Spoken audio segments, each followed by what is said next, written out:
क्या इजराइल पर फिर फटने जा रही है ईरान की मिसाइल?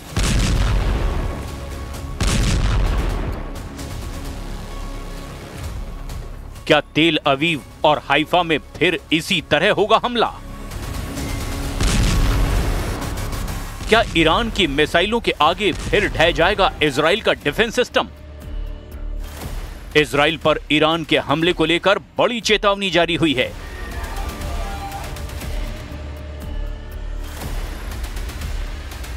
इजराइल में विपक्ष के सांसद और पूर्व रक्षा मंत्री एविगडोर लिबरमैन ने कहा है कि 13 अक्टूबर से पहले ईरान इजराइल पर हमला कर सकता है। लिबरमैन का दावा है कि ईरान का सरप्राइज अटैक सुकोत त्योहार की छुट्टियों के दौरान हो सकता है। इजराइल में सुकोत त्योहार 7 दिन तक चलता है। इसीलिए लिबरमैन ने कहा है कि 6 अक्टूबर से 13 अक्टूबर तक इजराइल के लोगों को बम शेल्टर के पास रहना होगा। एक तरह से एविगडोर लिबरमैन ने इजराइल में ईरान का खौफ फैला दिया है। यानी इजराइल में इस वक्त ईरान की मिसाइलों का सायरन बजने लगा है। इजराइल की सेना को इस बात का एहसास है कि जून में हुए युद्ध के बाद ईरान ने अपना हथियार गोदाम भर लिया है। इजराइल को भी अमेरिका से हजारों बंकर बस्टर बम सप्लाई हो चुके हैं। इसीलिए अगला ट्रिगर कौन दबाएगा, नए युद्ध का फैसला यही बात करेगी। एविगडोर लिबरमैन ने कहा कि ईरान इजराइल से बदला लेना चाहता है, इसीलिए इजराइल को ईरान पर फिर से पहले हमला कर देना चाहिए। ईरान बदला जरूर लेगा, इजराइल पहले हमला करे। इसमें कोई शक नहीं कि नेतन्याहू बहुत दबाव में हैं। एविगडोर लिबरमैन जिस तरह से ईरान को ललकार रहे हैं, उससे लगता है कि नेतन्याहू को कोई फैसला लेना ही होगा, क्योंकि अब इजराइल के अंदर ईरान से फिर युद्ध करने का प्रेशर बढ़ने लगा है। लिबरमैन इजराइल में विपक्ष की पार्टी इजराइल बेतिनू के प्रमुख हैं। उनका कहना है कि ईरान को रोकने के लिए इजराइल के पास कोई और रास्ता नहीं है। इसीलिए ईरान के बचे हुए परमाणु और मिसाइल ठिकानों को पूरी तरह बर्बाद कर देना चाहिए, और ये भी कि वो खुद मोसाद से कहेंगे कि ईरान में सत्ता बदलने के लिए काम किया जाए। तसव्वुर इनके बेतुनन ईरान मा रो मर्दम मा रो बे ज़ानु दर बियारन तसव्वुर इस के दर ख्वाबश बिबीनन। ईरान चीज इसके हस्त। लिबरमैन दावा कर रहे हैं कि अगर वो इजराइल के प्रधानमंत्री होते तो ईरान पर हमला कर देते, और नेतन्याहू को भी इस वक्त ऐसा ही करना चाहिए। वैसे 13 जून को ईरान पर हमला करके नेतन्याहू ने यही करने की कोशिश की थी, और वो अपने मिशन में पूरी तरह फेल साबित हुए थे। लेकिन लिबरमैन जिस तरह से नेतन्याहू को युद्ध के लिए उकसा रहे हैं, उससे साफ है कि ईरान और इजराइल के बीच बहुत ही खतरनाक युद्ध का खतरा फिर से मंडराने लगा है। एविगडोर लिबरमैन 2001 से इजराइल की सरकारों में मंत्री रहे हैं। 2006 में वो पहली बार उप प्रधानमंत्री बने। 2009 में वो पहली बार विदेश मंत्री बने।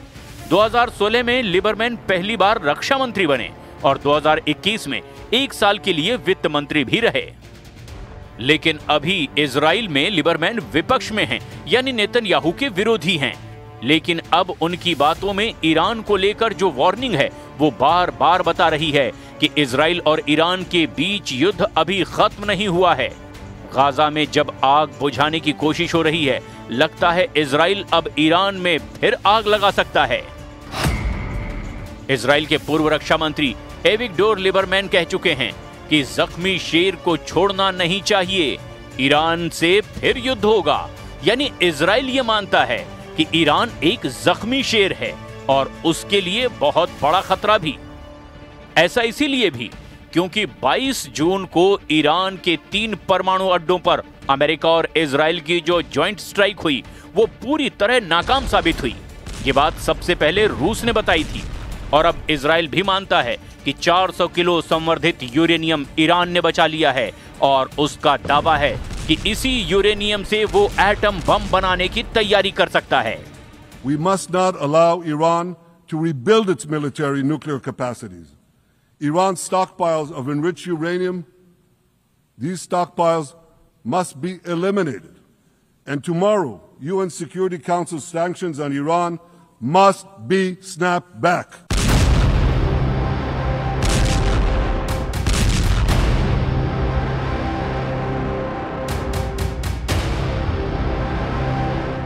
नेतन्याहू के डर ने इजराइल के पूर्व रक्षा मंत्री, वित्त मंत्री और विदेश मंत्री के साथ पूर्व उप प्रधानमंत्री एविगडोर लिबरमैन को बड़ी ताकत दे दी है। अब वो भी ईरान की मिसाइलों का बड़ा खौफ दिखा रहे हैं। लिबरमैन कह चुके हैं कि मैं सबसे ज्यादा ईरान की बैलिस्टिक मिसाइलों को लेकर परेशान हूं। ईरान की सिर्फ 26 मिसाइलें इजराइल पर गिरी हैं और उन्होंने बेतहाशा तबाही मचाई है। ईरान अब भी बड़े हमले की तैयारी कर रहा है क्योंकि उसके पास हजारों मिसाइल हैं। क्या होता अगर इजराइल पर सिर्फ 26 नहीं बल्कि 260 मिसाइल गिरती? कितनी तबाही होती। ईरान ने इजराइल के खिलाफ करीब 600 मिसाइल दागी थी, 1000 से ज्यादा ड्रोन लॉन्च किए थे और इन हमलों में इजराइल के 29 लोगों की मौत हुई जबकि 3000 से ज्यादा लोग घायल हुए। उनके मुकाबले में इजराइल ने ईरान में 900 टारगेट्स पर 4000 से ज्यादा बम गिराए और इन हमलों में ईरान के 1060 से ज्यादा लोगों की मौत हुई। लेकिन इजराइल के शहरों और खासकर मिलिट्री अड्डों पर जिस तरह से ईरान की मिसाइल गिरी, उसने इजराइल के मिसाइल डिफेंस सिस्टम को पूरी तरह नाकाम साबित कर दिया। इसके बाद सीज फायर से पहले ईरान ने कतर में भी अमेरिका के मिलिट्री बेस को नहीं बख्शा। यानी ईरान ने बता दिया कि उस पर हमला हुआ तो जवाब जरूर मिलेगा।